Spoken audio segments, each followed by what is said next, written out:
serve his country. He's an Ander. National University, supporting all your Ands. Now at 7 a.m. on Today in LA Weekend. Right now, a death investigation is underway outside a beachfront home.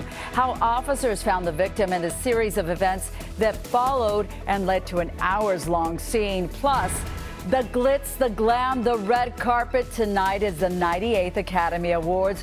What you need to look out for as security remains top of mind for Hollywood's biggest night.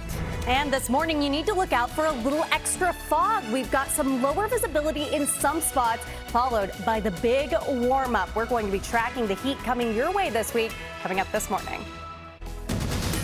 You're watching NBC4. Here's what's happening today in LA.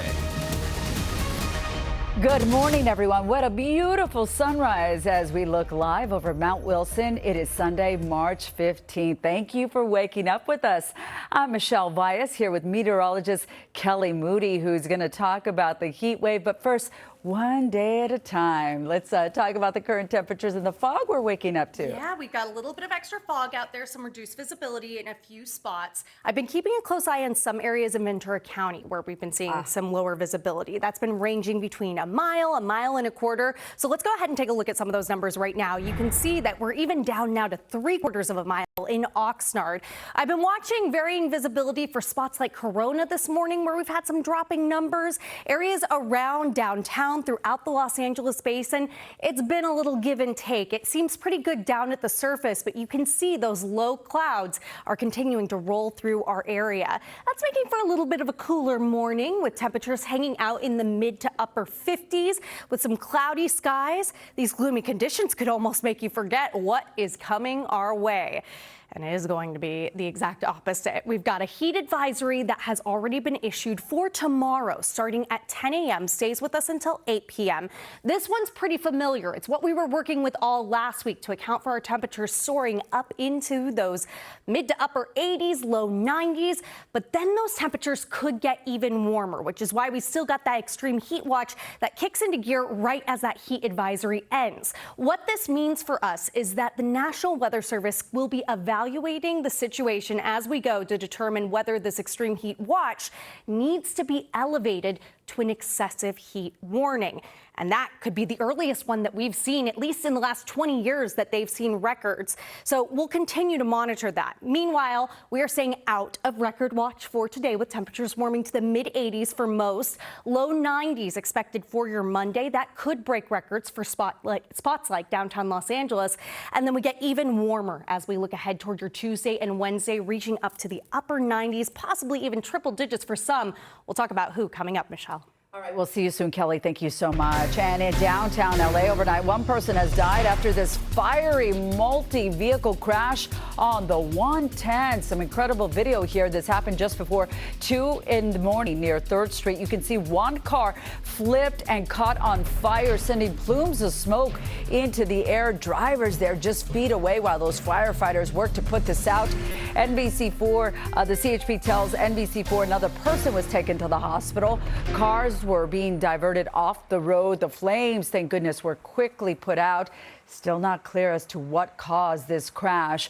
And a gruesome discovery inside a Hermosa Beach home after an hours-long standoff.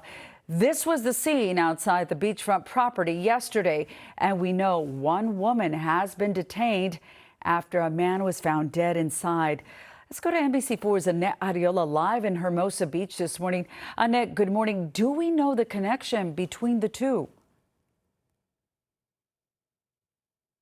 Very moment, we don't know how they may be related. Still a lot of questions remaining to be answered. Police are also releasing very few details right now. Investigators have been here for several hours. In fact, they've roped off a lot of the neighboring streets and back alleys out here. That is why we are quite a ways from the scene. Now, the actual investigation got underway Saturday afternoon, just after 12:30 p.m. when Hermosa Beach police officers were doing a welfare check. According to investigators, the landlord called the authorities after their tenant had not been heard from for about a a week. Police say the resident was described as an elderly person. Now, inside the home, officers discovered the body of a man and also found a woman who was reportedly armed.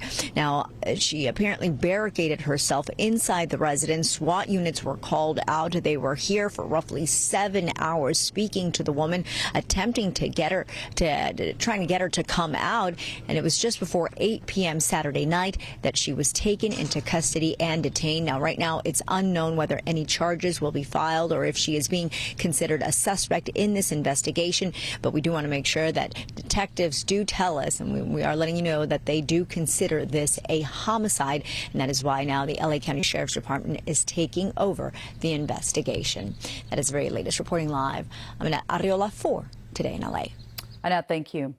Now to the war in the Middle East. We are more than 2 weeks since the initial strikes of Operation Epic Fury. The U.S. Central Command reports it carried out a large-scale attack on one of Iran's most vital oil outposts yesterday, and President Trump threatened the attack if Iran kept blocking key shipping routes. Now, we've also learned casualties as a result of the war.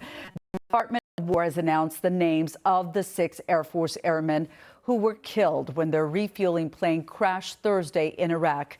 Their home states ranged from Alabama, Kentucky, Indiana, Ohio, and Washington State. U.S. officials released these images of 5 of the 6 airmen. 3 were assigned to the MacDill Air Force Base in Florida, as well as the Rickenbacker Air National Guard Base in Columbus, Ohio. 3 deaths now bring the total number of U.S. lives lost to 12, with the 13th dying of a medical issue. And in an NBC News exclusive interview with President Trump, the president said ready to make a deal with Iran to end the war, even though the country is willing to do so. He said, quote, the terms aren't good enough yet, but did not elaborate on what those terms would be. He did say that a commitment from Iran to completely abandon any nuclear ambitions would be part of it. Meanwhile, taking a look at our gas prices that went up again overnight. The average in LA County is now up $5.60 a gallon. Now, we know some gas stations here are seeing even higher prices. All other counties follow close behind. On average, prices have jumped almost $1 since a month ago. Switching gears here, we are just hours away from the 98th Annual Academy Awards right here in Hollywood. The red carpet out already along Hollywood Boulevard ahead of the big award show there at the Dolby Theater. And streets surrounding the Dolby are already blocked off. So you've been warned. This is a map of the closures that went into effect at midnight, and they will be overnight as well. They're going to reopen again between 4 and 6 in the morning. Comedian Conan O'Brien is hosting the Oscars for a second year in a row. Ahead of the celebration, stars gathered at the Maybourne Hotel in Beverly Hills for the GBK Grand Bar's lavish gift bags. They're packed with luxury items worth more than $70,000. And this year's ceremony could shatter multiple Oscar records. Sinners, or One Battle After Another, could break the record for most Oscars won in a single night. The current record is 11 wins. I'm looking forward to seeing Sinners sweep. I voted for it across the board. Then I voted for like a bunch of my friends. So that's what I'm looking forward to. History could also be made for Sinners director Ryan Coogler. He could become the first black filmmaker to win Best Director tonight. Of course, our star, NBC4's Robert Kovacic, will be with the stars on the red carpet, talking to all of the nominees. Be sure to tune in for our coverage tonight right here on NBC4. You can find all things Oscars, from the red carpet looks to the street closures and the big moments. With Robert Kovacic, he always brings them. Just go to NBCLA.com or go to our NBCLA app. Who wants to be a millionaire? Kelly? Yeah, both of us, right? Us, yes. Well, that's now a reality for one lucky person here in Southern California, where a $10 million Super Lotto Plus lottery ticket was sold coming up. Plus, looming job cuts at LAUSD, the notices that will be going out to thousands of employees today. And the war now impacting